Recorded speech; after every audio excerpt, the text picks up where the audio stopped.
জয় শ্রীকৃষ্ণ। রাধে রাধে। নমস্কার, সকলকে সুস্বাগত জানাই বৈদিক ধর্ম তথা সনাতন ধর্মীয় তথ্যমূলক চ্যানেলে। সকলে কেমন আছেন? নিশ্চয়ই ঈশ্বরের অশেষ কৃপায় সকলে ভালো আছেন, সুস্থ আছেন। আজকের ভিডিওটি রয়েছে আমরা প্রত্যেকেই জানি যে সনাতন ধর্মের প্রত্যেকের বাড়িতেই কিন্তু তুলসী গাছ অবশ্যই আছে। আর আমরা এটাও জানি বেশ কয়েকদিন এই তুলসী গাছে জল দেওয়া যেমন নিষিদ্ধ রয়েছে, আর তাই অবশ্যই সপ্তাহের এই বিশেষ দিনগুলোতে অবশ্যই মনে রাখবেন তুলসী পাতা একেবারেই ছেঁড়া উচিত নয়। যেমনটা মনে করা হয় যে এই বিশেষ দিনগুলোতে তুলসী গাছে জল অর্পণ করা উচিত নয়, তেমনি ভুলেও এই দিনে তুলসী পাতা ছিঁড়লে ভগবান বিষ্ণু অনেকটাই রেগে যান, তার প্রতি অসন্তুষ্ট হন, ক্রোধিত পর্যন্ত হয়ে যান। তাই অবশ্যই আপনারা শ্রবণ করবেন যে সপ্তাহের কোন দিন তুলসী পাতা একেবারেই ছেঁড়া উচিত নয়, আর অবশ্যই কিভাবে ছিঁড়বেন, মন্ত্র কি রয়েছে এর বিশেষ, আপনারা সে বিষয়েও জানতে পারবেন। আর এর মাহাত্ম্য কি রয়েছে অবশ্যই ভক্তি ও শ্রদ্ধা সহকারে আপনারা শ্রবণ করুন। নমস্কার, সকলকে সুস্বাগত জানাই আমাদের বৈদিক ধর্ম তথা সনাতন ধর্মীয় তথ্যমূলক চ্যানেলে।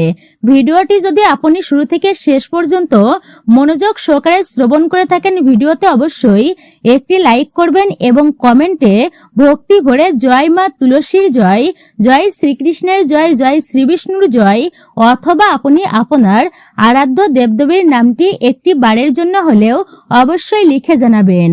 আপনি এই ভিডিও থেকে নিশ্চয়ই উপকৃত ও সমৃদ্ধ হবেন। যদি সম্ভব হয় তাহলে ভিডিওটি শেয়ার করবেন আপনার নিকটস্থ আত্মীয় বা প্রতিবেশীর কাছে বা বন্ধু বান্ধবদের কাছে, যাতে তারাও উপকৃত হয়। আপনি অবশ্যই একজন সনাতনী ব্যক্তিকে সাপোর্ট করবেন আমি আশা রাখছি। আপনারা যদি আমাদের চ্যানেলের নতুন দর্শক হয়ে থাকেন, চ্যানেলটি অবশ্যই সাবস্ক্রাইব করবেন, পাশে থাকার নোটিফিকেশন বেল আইকনটি প্রেস করে রাখবেন।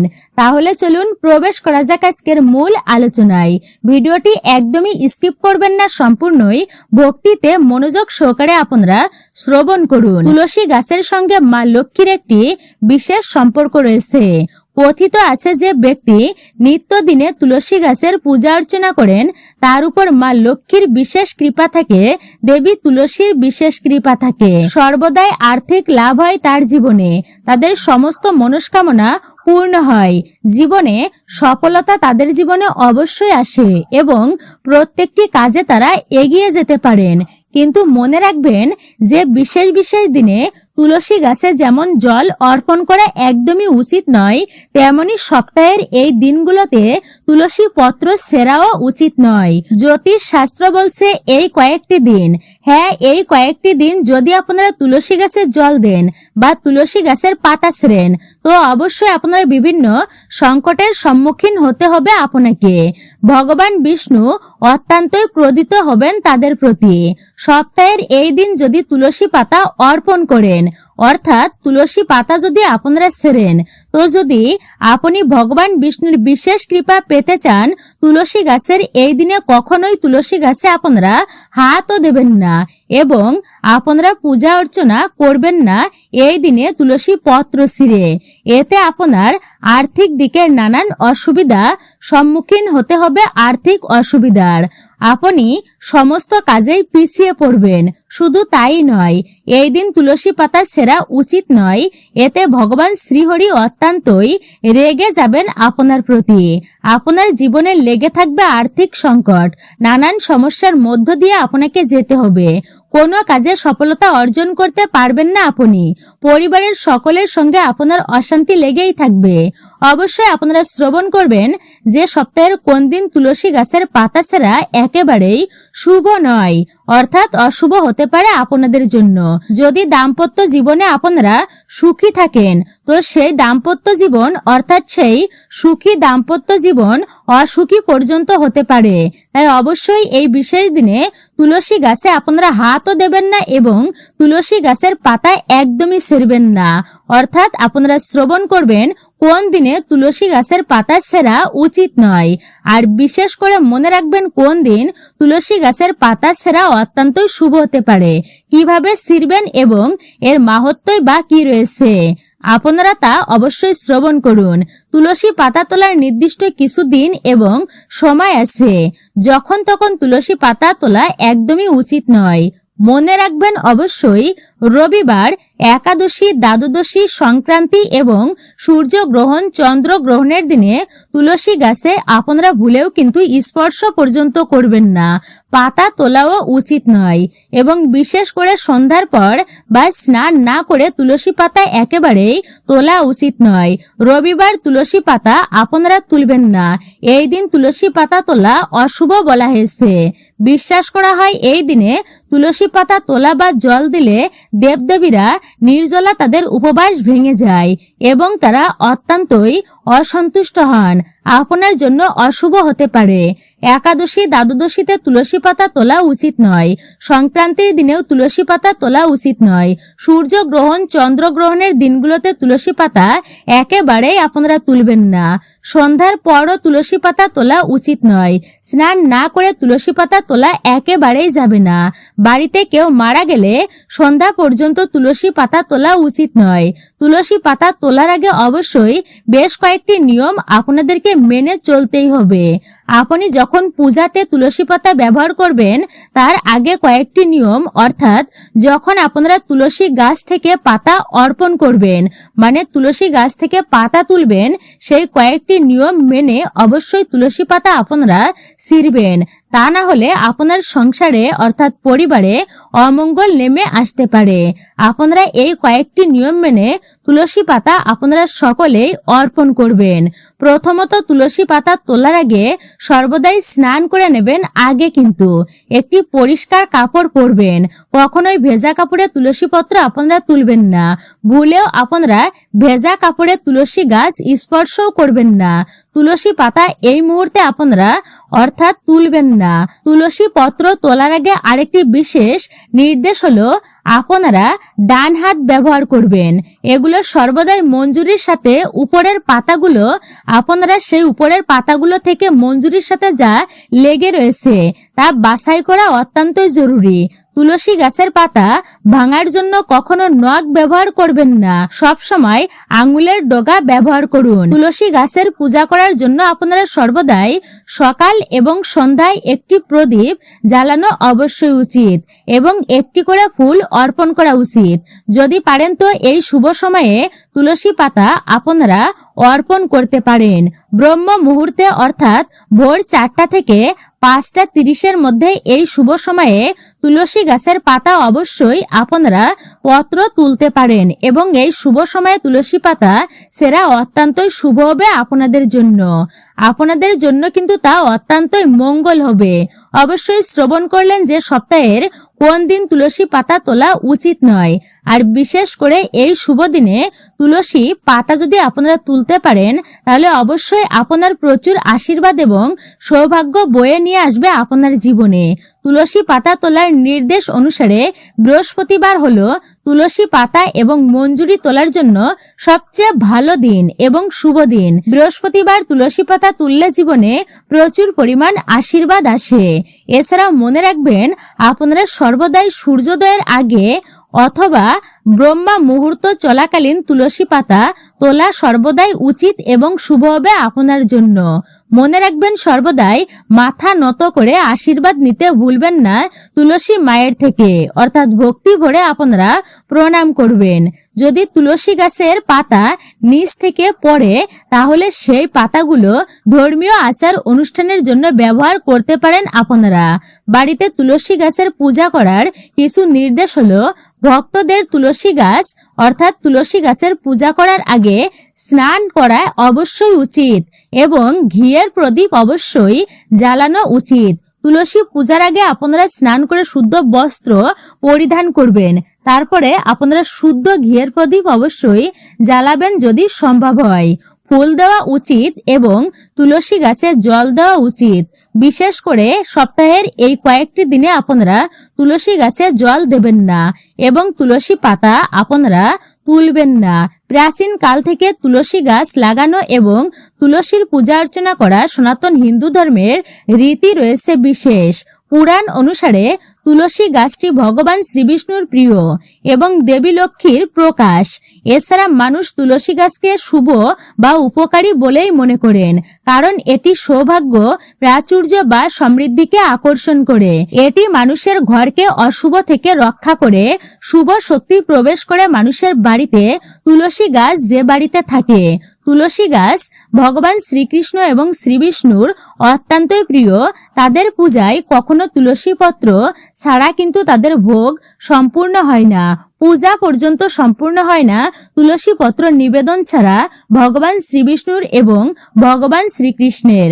তাই তুলসী গাছের পূজা এবং যত্ন তাদের বিশেষ আশীর্বাদ পেতে সাহায্য করে।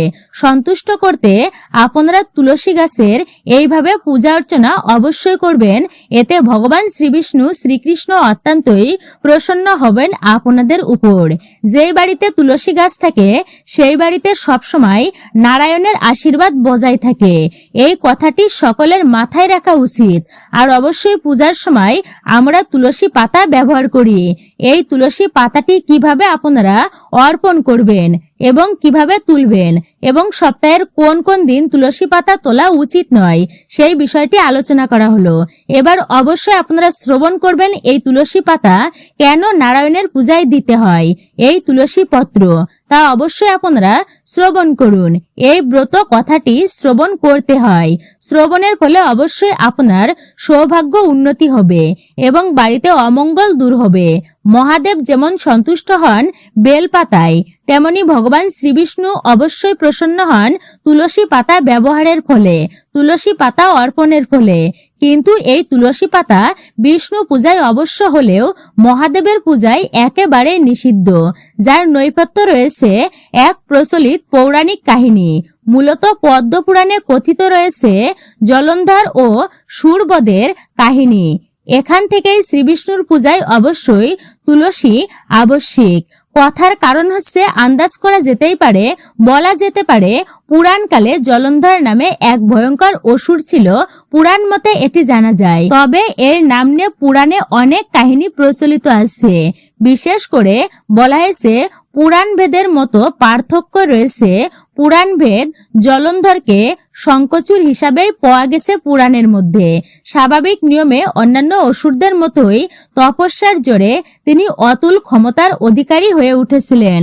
আর ক্ষমতার দম্ভে অন্ধ হয়ে এই দাম্ভিকতার ফলে তিনি স্বর্গচ্যুত করেন প্রত্যেক দেবতাদেরকে। কিন্তু তাকে বধ করার কোনো উপায় ছিল না। তিনি এতটাই শক্তিশালী হয়ে উঠেছিলেন, কোনো দেবতাই তার কাছে কিছুই না, অর্থাৎ দেবতার শক্তি তার কাছে ক্ষীণ ছিল। সে এতটাই শক্তি এবং প্রতাপশালী হয়ে উঠেছিলেন কারণ তার প্রাণভোমরা থাকতো তার স্ত্রী বৃন্দার কাছে। জানা যায় যে এই বৃন্দা ছিলেন পরম সতী নারী, সুবুদ্ধি একজন নারী। জলন্ধর তিনি আশীর্বাদ পেয়েছিলেন এই বৃন্দার কারণেই। বৃন্দার সতীত্বের উপর ভিত্তি করেই তার আশীর্বাদ ছিল। বরদানের সময় স্বয়ং ব্রহ্মা জলন্ধরকে বলেছিল, কখনো যদি জলন্ধরের অর্থাৎ জলন্ধরের স্ত্রীর যদি সতীত্ব হরণ হয় তাহলে কিন্তু তার অবশ্যই বিনাশ হবে। জলন্ধরের ব্যতীত অন্য কোনো পুরুষের সঙ্গে যদি বৃন্দার শারীরিক সম্পর্ক লিপ্ত হন তাহলে জলন্ধর হত্যা অবশ্যই সম্ভব হবে।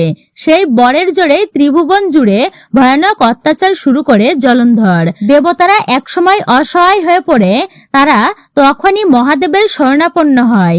দেবাদিদেব মহাদেব জলন্ধরের বর প্রাপ্তির কথা জানতেন। দেবতাদেরকে তিনি আশ্বস্ত করেন জলন্ধরের বর তার হাতেই হবে, কিন্তু তার জন্য শ্রীবিষ্ণুর মায়ার সাহায্য নিতে হবে। তাই পরমেশ্বরের পরামর্শ মতে দেবগণ হাজির হন বৈকুণ্ঠে। তাদের মুখে সমস্ত ঘটনা শুনে নারায়ণ এক অদ্ভুত ফন্দি তিনি বের করলেন। দেবতাদের তিনি নির্দেশ দিলেন জলন্ধরকে যুদ্ধে আহ্বান জানানোর জন্য এবং দেবতারা যেন যে কোনো উপায়ে জলন্ধরকে অত্যন্তই এক রাতের জন্য পাতালপুরীর বাইরে ব্যস্ত রাখেন। সেই মত অনুসারে দেবতারা জলন্ধরকে উক্ত করতে আরম্ভ করেন। এবং বিরক্ত হয়ে জলন্ধর নিজের প্রাসাদ থেকে বেরিয়ে এলে নারায়ণ স্বয়ং জলন্ধরের ছদ্মবেশ ধরে বৃন্দার সামনে হাজির হয়। অন্যান্য দিনের মতোই সমস্ত কাজ সেরে বৃন্দা স্বামীর কাছে ফিরে আসেন। স্বাভাবিক অবস্থায় তারা মিলিত হন, কিন্তু কিছুক্ষণ কাটানোর পর বৃন্দা বুঝতে পারেন তার স্বামীর দেহ অদ্ভুত সুন্দর এক ফুলের সুবাস আসছে তার দেহ থেকে। তখন স্বামী রূপে অন্য কারোর সাথে তিনি মিলিত হয়েছেন বুঝতে পেরে যান। এরপর স্বয়ং মূর্তিতে প্রকট হন নারায়ণ। তাকে দেখে কান্নায় লুটিয়ে পড়েন বৃন্দা এবং ক্রোধের বশে স্বয়ং শ্রীহরিকে পাথর হয়ে যাওয়ার অভিশাপ দেন। অন্যদিকে বৃন্দার চরিত্র হরণ হওয়ার সাথে সাথেই মহাদেব নিক্ষেপ করেন তার ত্রিশূল। প্রাণ হারালেন জলন্ধর। তুলসীর জন্ম এখান থেকেই। স্ত্রী বৃন্দা নিজেই ছিলেন পরম বিষ্ণু ভক্ত, তাই তার কাছে অভিশাপ পেয়ে তাকে একটি বর দেন শ্রী বিষ্ণু। তিনি বলেন, বৃন্দার অভিশাপে নারায়ণ যেমন শিলাখণ্ডে পরিণত হবে, তেমনি বৃন্দার শরীর থেকে জন্ম নিবে এক বিশেষ গাছ, নারায়ণ যার নাম দেন তুলসী। এবং তিনি বলেন, নারায়ণের পূজায় আবশ্যিকভাবে লাগবে এই তুলসী পত্র। সেই থেকে বিশেষ করে নারায়ণের পূজায় শালগ্রাম শিলায় পূজার প্রচলন শুরু হয় এবং তুলসী পত্রের ব্যবহার শুরু হয়। এরই সঙ্গে শালগ্রাম পূজায় তুলসী পত্র আবশ্যিক হয়ে ওঠে। তুলসী পত্র অবশ্যই নিবেদন করা উচিত।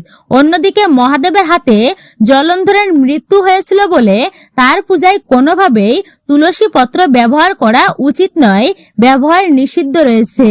বৃন্দার অংশ হচ্ছে তুলসী। অবশ্য আপনারা শ্রবণ করলেন শ্রী বিষ্ণুর পূজায় বা ভোগে কেন তুলসী পত্র ব্যবহার করা হয়, আর কেন মহাদেবের পূজায় তুলসী পত্র ব্যবহার করা একদমই উচিত নয়।